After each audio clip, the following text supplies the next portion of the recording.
Janica. What exactly is it that you do? I'm a fracking specialist. What is it that you do? Big data. I do big data. Do you have summer plans? No, I had plans last summer. Are you getting coffee? I only drink tap. What about you? I don't know, probably burnt milk. Do you have a family? I had an adoptive family, but they all died in a fracking accident. Do you? No family, but my friends were really sucked into big data. What do you mean? They were sucked in. I never saw them again. What do you do for your hobbies? I like selling really long scarves that are unwearable. Okay. They're like 7 feet long. No one can wear them. Sounds useless. Yeah. What about you? I like to protest against nonprofits. Okay. What's your best memory? Probably the time my dad said I was okay. What's your worst memory? Probably when I was found in a dumpster as a baby. What'd you do before you got here? I was probably just in a dumpster. What? Do you live there? Yeah. Where do you live? In a cave? Do you, make drawings on the wall?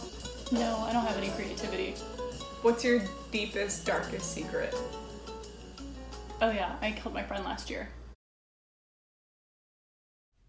And we're back with some slow jams here at 103.9 Kiss FM radio. Next up, Here's the Deal by Davey London.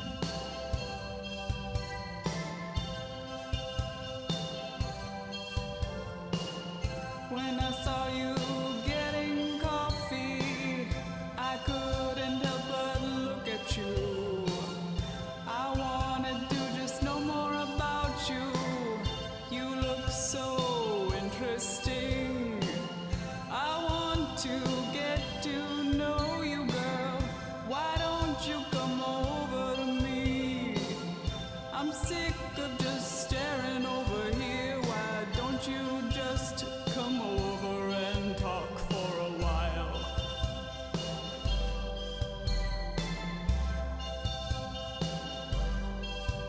For a while.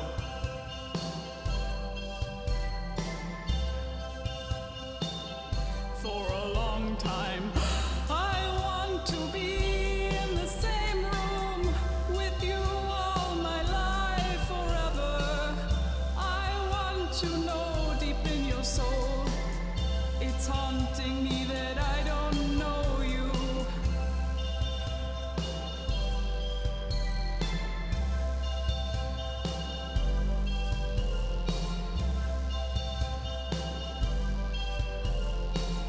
When I look into your eyes, baby. If you'll excuse me, I have to use the bathroom.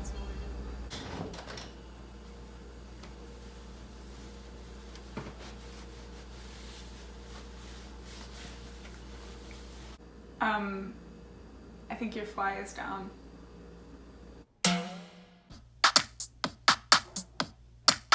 Gabby and I met in the 4th grade.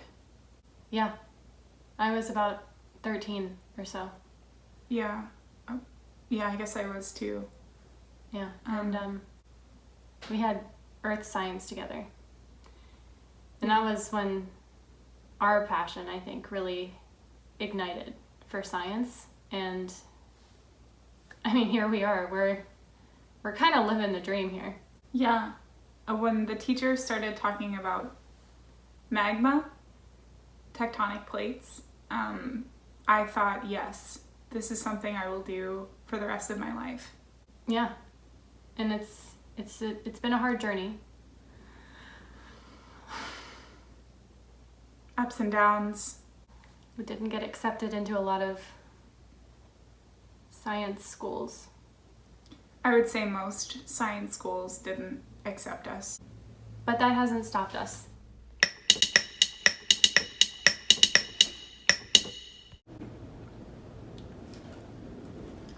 Oh, didn't see you there. Today we are talking about robots. We're exploring how they're fitting into the workplace. Okay? As the robot race is expanding and the human race is dwindling, robots are taking more and more human jobs. They can do data entry. They can do LinkedIn. They can do Excel. They can do Google.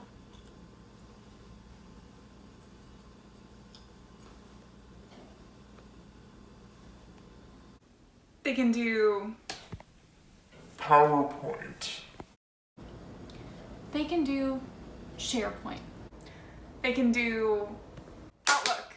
So we went to a robot's workplace and investigated with HR. And we got hurt along the way. Before our meeting with HR, we encountered a variety of robots. What do robots do to recharge? Well, as we know, all robots come from Google. And so to recharge, they return back to where they come from. The headquarters of Google, most people think of Silicon Valley, but really it's in Utah, remote Utah in the desert, and it's kind of like the Fertile Crescent. Robots go back to their Google headquarters, they go inside, there are lots of hammocks set up, there are barracks, there are desks, charging stations, nap time areas, buffets, mostly of nuts and bolts, oil, cords. They put their feet up. They hang out in the hammocks. They love it.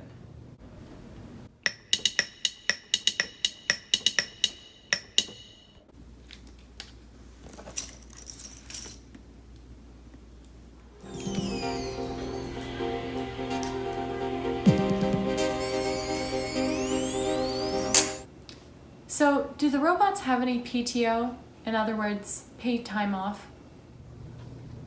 Yes, they do. The standard employee is given 2 weeks annually, which they can divide between emergency time, paid time off, sick leave, bereavement, the usual, the standard policy. So how do robots get through their day? Yeah, I mean, usually they'll create a Spotify playlist. We do allow that now. A lot of them call their playlist morning routine. And they love the freedom. They love having music to listen to. It kind of brightens their day.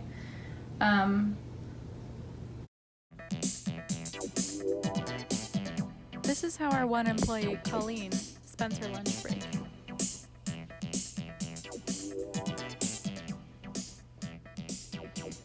Has a robot ever breached HR? Well, most robots follow the rules. Colleen is always on time. But certain robots, like Parker over here, feel the existential dread of the ordinary job. And sometimes even our best employees, like Colleen, get a little overwhelmed in the office.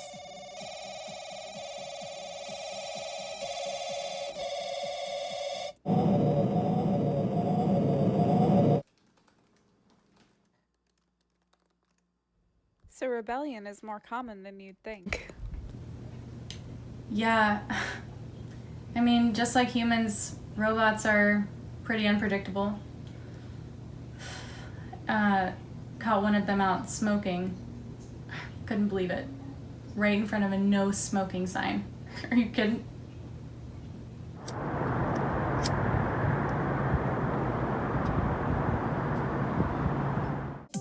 But at the end of the day, they're just happy to have a job.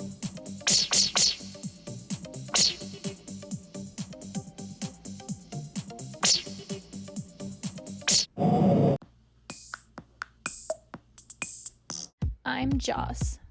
And I'm Zestica. And this is our America's Next Top Model audition tape. Zestica and I met on the Facebook group for America's Next Top Model. After a few days of geeking out over Tyra and what life in the house might be like, we decided to travel to New York to meet up. I traveled all the way from southern New Jersey. So tell me why you wanted to become a model. Yeah, so ever since I was a little kid, my parents told me that I was just the most beautiful woman on the earth, and you know what? No one's ever told me otherwise. So here I am in the city, and I'm doing my best to become America's Next Top Model. If you had like one thing to say to Tyra Banks, what would it be?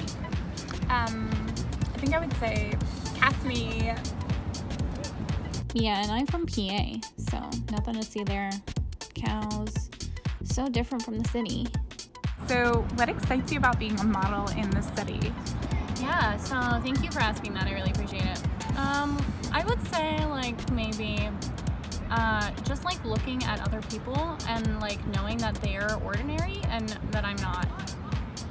Becoming next top model is important to me because it would make my parents proud. My mom won't even look at me unless I have a full blowout.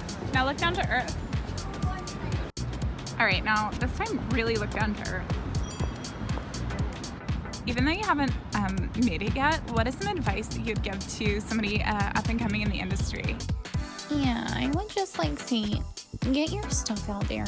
Shell out a good chunk of money to get your pictures taken. I would also say, just like strut your stuff all the time. If you were to pick one hobby outside modeling, what would that be? I guess I would have to say earthworm activism. A lot of earthworms actually get washed onto the sidewalk during rainstorms, and it's my personal mission in life to retrieve them and put them back into the dirt so they can be at home with their family. You just stop staring at me. So I know in the past few years you've had some issues with your feet because of all the high heels that you wear. So what is some advice you'd give to someone with the same issues? Right. So I would just like say, embrace your bunion. I go to a foot doctor, and he told me I have corns, and I'm pretty young to have corns, but I mean, it's just part of the business, you know? Are you ready to go? Yeah. We're really having trouble adjusting to the pace of the city. How's your experience been making this audition tape?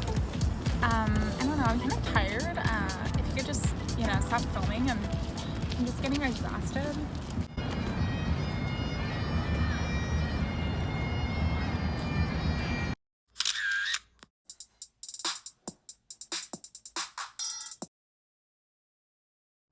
Hey, Dad, are you ready to take me to school?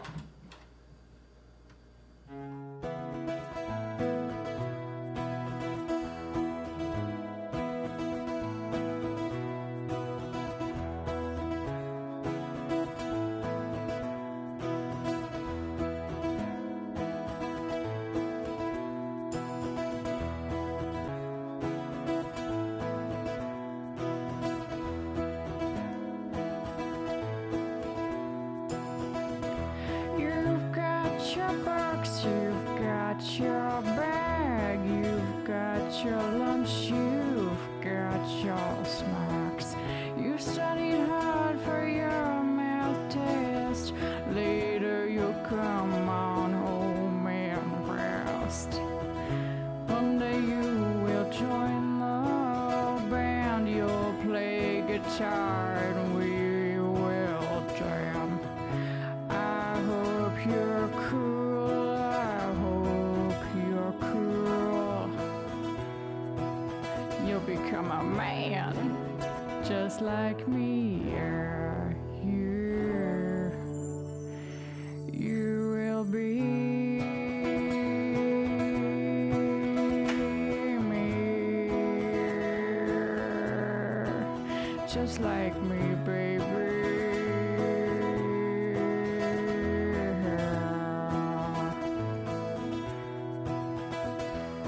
I'm the king of the castle, you're a dirty rascal, yeah.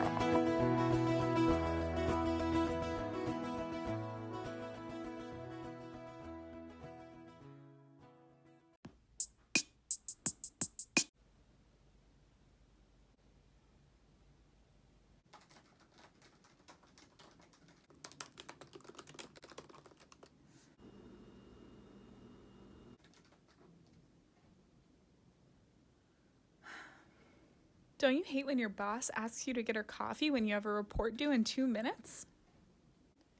Do you ever have to work overtime but have to pick up your kids? In this economic climate, who has time to stop working? Now with the mobile standing desk, you don't even have to waste time on the way from your office to your car. And you can even remove the laptop and fasten it to your dashboard.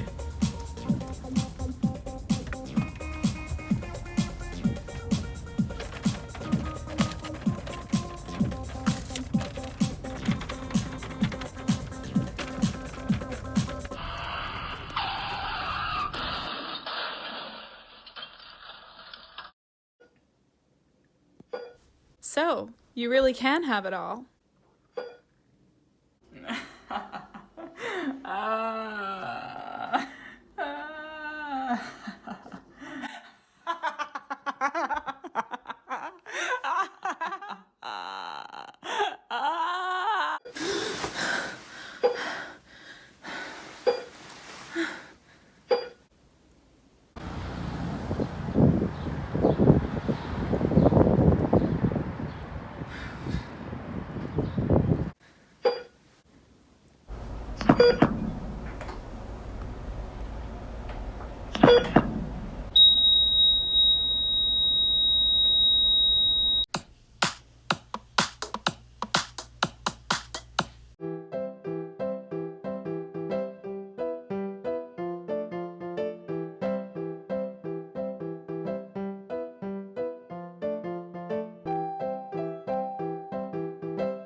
Nice place.